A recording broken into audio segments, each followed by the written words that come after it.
तपाईले कहिल्यै सोच्नु भएको छ नेपाली टोपीको कथा कति पुरानो होला?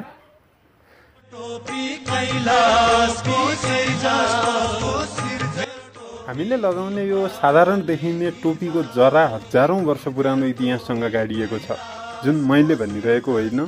यो इतिहासकार योगी नरहरिनाथको धारणा हो। इतिहासकार डेभिड क्रिस्चियनका अनुसार ईसापूर्व 8औं शताब्दीतिर युरेसियाका खुल्ला मैदानमा घोडा चढेर युद्ध गर्ने शक जातिले चुच्चे टोपी लगाउँथे। रोचक कुरा त के छ भने मानव इतिहासकै पहिलो पटक घोडामा चढेर लडाईँ गर्ने यही जातिको टोपी नै विकसित हुँदै आजको नेपाली टोपी बनेको हुन सक्ने नरहरिनाथको अनुमान छ। पछि राणाकालमा टोपी सत्ता र हैसियतको प्रतीक बन्यो।